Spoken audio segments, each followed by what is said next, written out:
Nous abordons dans cette vidéo la compétence déployer une offre sur un marché cible, un marché export. Et donc on se situe ici au niveau des fiches de cours sur les fiches N6 et O1. Donc comme vous le voyez, il s'agit de faire une étude de segmentation, de ciblage et de positionnement, de déployer une offre en mobilisant des organismes de soutien à l'export. L'étude du déploiement va passer par une étude de segmentation, de ciblage et de positionnement et essayer de déterminer les organismes de soutien à l'export et aussi les modes de présence pour lesquels on va opter pour développer ce marché ciblé. Donc regardons les fiches N6 et O1. Alors, N6, segmentation, ciblage, positionnement. Donc, on se situe déjà d'un point de vue chronologie, marketing d'études, excusez-moi. Donc, du point de vue du chronologie de la marketing d'études, ici, on est au-delà du diagnostic export. Le diagnostic export, c'est cette boîte ici qu'on a fait, c'est-à-dire que lorsque l'on étudie les modalités de déploiement sur un marché ciblé, sur un marché export, cela signifie qu'on a nécessairement déjà fait le diagnostic export, qu'il est positif. Donc on a déjà fait un diagnostic interne, on a déjà fait un diagnostic externe, et on a établi qu'une offre commerciale était possible sur ce marché ciblé. Et donc on est en train là maintenant d'examiner cette étape ici qui consiste à étudier le déploiement, puis ensuite on verra l'adaptation, mais enfin cette vidéo traite uniquement du déploiement. Donc le déploiement de cette offre sur le marché ciblé. Donc ça nécessite un certain nombre de vérifications, de recherches que l'on va regarder ici ensemble. Alors, on est donc sur la détermination d'une offre 4P à déployer sur un marché ciblé. Comme vous le voyez, avant de déterminer une offre 4P, il faut travailler sur la segmentation, le ciblage et le positionnement. Pourquoi? Parce que cette segmentation, ce ciblage et ce positionnement, en fait, va découper finalement le marché en différents segments sur lesquels, sur chacun de ces segments, on peut faire une offre 4P, c'est-à-dire qu'est-ce qu'on offre? Un produit, un prix, une communication sur ce produit et une façon de le distribuer. Eh bien, ça peut être différent sur chaque segment, c'est-à-dire qu'on n'est pas obligé d'offrir le même mix 4P sur un segment de marché et sur un autre segment de marché que l'on voudrait développer. Donc, il faut évidemment faire la segmentation, ciblage et positionnement avant de déterminer l'offre ou les offres 4P sur les segments que l'on veut développer. La segmentation, ici vous avez des explications sur la segmentation. Enfin, le petit schéma ici permet de comprendre rapidement, donc je vais m'en tenir à ça pour l'instant. Vous avez ici un marché qui, comme vous le voyez, est constitué d'un certain nombre de consommateurs potentiels. Ça, c'est le 100% du marché qu'on a identifié. Donc en fait, c'est un marché, c'est des consommateurs d'un code produit que l'on étudie sur un pays export. Eh bien, ce groupe de consommateurs, on va le diviser, on va le segmenter en différents groupes. Ici, il y en a trois dans cet exemple qu'on va regrouper. Donc, c'est-à-dire qu'en fait, on regroupe tous les consommateurs bleus ici, les verts et les rouges. Mais alors, comment sait-on qu'ils sont bleus, verts et rouges?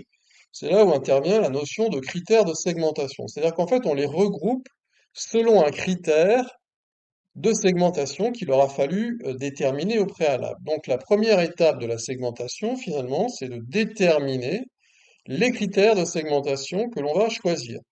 Ces critères de segmentation peuvent être évidemment des critères sociodémographiques. Bon, c'est facile à comprendre, c'est un âge, un lieu d'habitation, un niveau de revenu, ce genre de choses. On peut aussi avoir des critères qui sont des critères comportemententaux, donc ça peut être des quantités, des fréquences d'achat. Eh bien, certains achètent plus souvent que d'autres, donc on peut les distinguer sur ce critère, selon ce critère-là. Donc dans les critères comportementaux, on pourrait aussi y mettre les besoins, par exemple. Alors on va pas mélanger les critères de segmentation. Il faut faire attention à ça parce que si vous mélangez des critères de segmentation, si vous les mélangez trop, vous allez vous retrouver avec des segments qui se superposent. C'est-à-dire que vous allez trouver en fait des segments dans lesquels le consommateur bleu ici pourrait aussi être dans le groupe des verts. Donc il faut bien faire attention à ça, c'est-à-dire qu'il faut que ces segments soient homogènes et que les segments, que les critères soient homogènes, les segments soient homogènes et distincts. C'est-à-dire que la somme de mes segments, ici mes trois segments, comme vous le voyez, celui-là plus celui-là, est égale au marché. Somme des trois segments égale 100% du marché. Ok, donc, première étape de la segmentation, déterminer les critères de segmentation. Alors en général, ce qu'on fait, c'est qu'on retourne sur l'étude de marché. L'étude de marché, c'est l'étape d'avant, c'est-à-dire ici.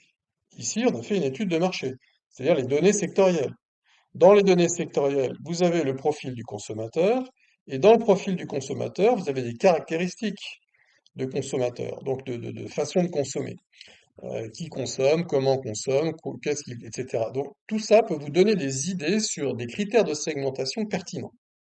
Donc le mieux, en fait, c'est de partir du profil du consommateur, c'est-à-dire le diagnostic export, une des étapes du diagnostic export que vous avez fait juste avant, pour déterminer ces critères de segmentation que vous allez retenir. Il peut y avoir un critère principal et des sous-critères. Et donc, vous allez découper votre marché en différents segments selon ces critères que vous allez choisir.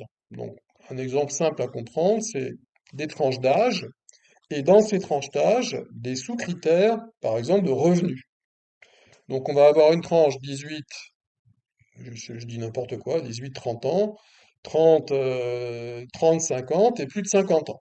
Bon, ils sont bien distincts, c'est-à-dire qu'une personne qui a 30 ans, elle n'a pas 50 ans. Donc, on ne va pas la retrouver dans les deux segments.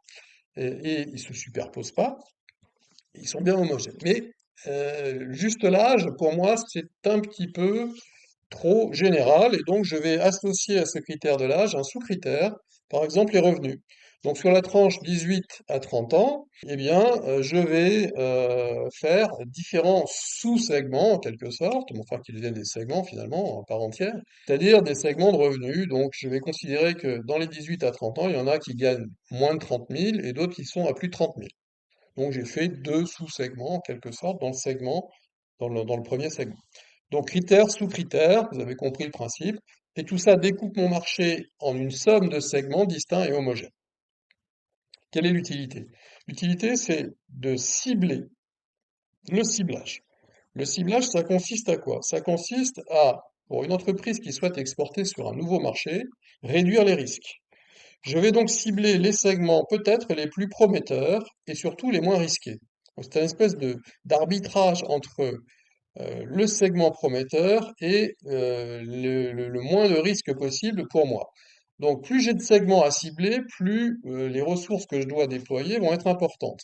Donc j'ai intérêt à réduire dans un premier temps le nombre de segments que je veux déployer sur un marché export si je veux réduire les ressources que j'alloue à ce développement de projet export. Et j'ai intérêt à choisir les segments ou le segment le plus profitable pour moi. Le plus profitable, c'est pas forcément le plus important en nombre. Enfin, il peut y avoir des logiques donc de profitabilité derrière le choix du ciblage. Néanmoins, le ciblage, c'est quoi? Bien, c'est un choix de segment. Alors, vous avez ici un peu de vocabulaire sur les stratégies de ciblage, etc. Bon, une fois que vous avez fait votre ciblage, vous allez sur ce segment. Donc, si on reprend l'exemple de tout à l'heure, j'avais par exemple les 18 à 30 ans. Et sur ces 18 à 30 ans, bah, je dis que ce qui m'intéresse, c'est surtout ceux qui sont à plus de 30 000 euros. Donc, vous voyez bien que je vais cibler une partie assez étroite du marché, en fait. Juste un segment. Sur ce segment, je vais déterminer le personae. Donc, le personae, c'est une personne fictive, c'est-à-dire qui représente cette espèce d'avatar, si vous voulez, l'avatar du segment, en fait. C'est le profil type du segment. Le persona en B2B, c'est décrire cet avatar d'acheteur professionnel, c'est-à-dire en fait quel est son poste, quel est son rôle dans cette entreprise B2B que je cible. Est-ce qu'il est décideur ou qui est le décideur? Est-ce qu'il y a un influenceur? Est-ce qu'il y a un utilisateur? Donc on va définir tout ça dans le cas de persona B2B. Si on est sur des personas B2C, là, c'est-à-dire des consommateurs particuliers en fait qui achètent notre produit, le persona sera décrit comme une personne physique avec un nom, un prénom, un âge, un sexe, etc. Une fois que j'ai fait ça, j'ai encore un positionnement à déterminer. Donc ce positionnement, ça consiste à exprimer un univers de marque, un univers de référence, un univers de marque, à la cible que l'on adresse, en exprimant en quoi notre offre est différente de celle des concurrents. Donc il s'agit ici d'écrire des phrases. Bon, si vous faites ça sous forme de bullet points, c'est-à-dire quelle cible est adressée, quel est l'univers de marque proposé, et quel est le point de différence de notre offre avec celle des concurrents, c'est bien aussi, c'est déjà pas mal. Une fois qu'on a fait ça, ciblage, enfin segmentation, ciblage, positionnement, on va pouvoir mener l'étude de l'adéquation du mix 4P avec le marché ciblé. Donc on va évaluer l'adéquation des produits et de la gamme produits avec les caractéristiques de la demande du marché ciblé. On va calculer un prix export pour essayer de voir un petit peu sur quel niveau de prix notre produit va se retrouver dans ce marché export et le comparer avec les prix des produits concurrents, s'il y a des concurrents. Si c'est un produit totalement nouveau, on peut imaginer faire une étude de prix psychologique pour voir l'acceptation de la demande par rapport au prix export que l'on a calculé. On va également évaluer l'adéquation de notre communication existante, c'est-à-dire celle qu'on pratique habituellement. Est-ce qu'on va répliquer ce type de communication, alors à la fois les canaux de communication et les stratégies de communication? Et enfin, est-ce que l'on va euh, faire la même chose en matière de distribution? Donc c'est l'adéquation distribution et marché ciblé. Quels sont les canaux de distribution qu'on utilise habituellement? Quels sont les circuits de distribution, qui est la somme des canaux qu'on utilise habituellement, et voir si c'est possible ou pertinent de faire la même chose dans ce marché export. Alors, une fois qu'on a terminé l'étude de l'adéquation, on a une idée un petit peu plus précise, évidemment, de la gamme export, enfin de la gamme que l'on va choisir pour l'export. En général, on fait une réduction de gamme, c'est-à-dire qu'on va exporter moins de produits, c'est moins risqué, ça mobilise moins de ressources. Également, on va faire des choix en termes de produits, peut-être, c'est-à-dire alors, des choix de quoi? De composants, de design, etc., peut-être un petit peu différents. Enfin, en tout cas, on va faire des choix dans nos références produits, c'est-à-dire dans notre longueur de gamme. Et on va également devoir étudier les organismes de soutien à notre projet export. Dans le cadre de la compétence déploiement sur le déploiement de l'offre sur le marché export, on a donc cette fiche ici O1 qu'il faut consulter, donc on va l'ouvrir. Donc les modes de présence et les organismes de soutien à l'export. Voilà. Alors les modes de présence, c'est quoi en fait? C'est est-ce que on est un peu plus spécifique, enfin on étudie spécifiquement un petit peu ce qui se passe en matière de distribution sur ce projet export, sur ce pays export. Et donc ça revient finalement à utiliser un petit peu du vocabulaire sur les différents modes de présence possibles. Est-ce que habituellement on fait de l'exportation sous-traitée, c'est-à-dire est-ce qu'on a l'habitude de passer par des distributeurs, ou au contraire est-ce qu'on va développer ce marché export par des franchisés par exemple, là ce serait du concerté, ou bien par des agents commerciaux, ce serait du contrôlé, ou la création d'une filiale, on pourrait imaginer aussi, ça c'est du contrôlé aussi. Donc ici, comme vous le voyez, c'est une façon de densifier un petit peu la partie adéquation distribution. Adéquation distribution, c'est-à-dire qu'est-ce qu'on fait habituellement et qu'est-ce qu'il faudrait faire dans ce marché en matière de distribution. Donc les modes de présence, bah, ça approfondit ou ça enrichit un petit peu votre analyse sur ces aspects-là. Si vous êtes sur un choix de partenaire, que ce soit un choix de distributeur, ou alors vous avez peut-être opté pour distribuer dans ce pays avec un mode sous-traité. Donc ça veut dire que vous allez devoir sélectionner un distributeur. Bon, eh bien vous allez mettre en place peut-être un travail pour une sélection de distributeurs. Donc comment ça se fait une sélection de distributeurs? Vous avez une grille ici d'évaluation avec des critères et des informations.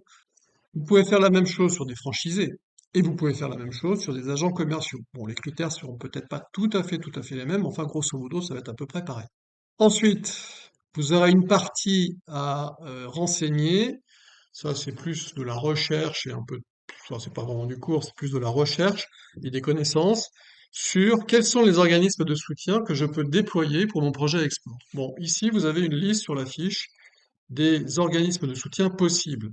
Alors, Team France Export, attention, ce qui nous intéresse ici, c'est donc les services que propose Team France Export.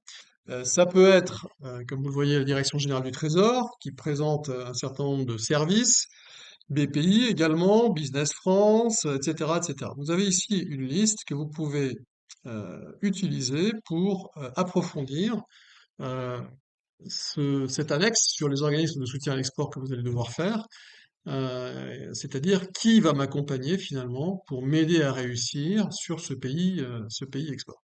Alors, est-ce que vous êtes obligé de faire tout?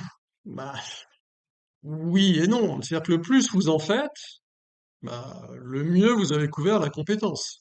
Le moins vous en faites, le moins vous avez couvert la compétence. Et je vous rappelle que votre notation est sur un barème de 1 à 4. Donc, je crois que la conclusion, enfin, il est relativement simple de comprendre que le plus vous en faites, le mieux c'est. D'autant plus que si vous ne présentez pas ces choses-là, vous pouvez recevoir des questions du jury sur ces aspects justement que vous n'avez pas présentés. Alors par contre, évidemment, si vous les présentez, ces aspects, il faut les maîtriser, être capable d'y répondre, enfin répondre aux questions qui porteraient dessus.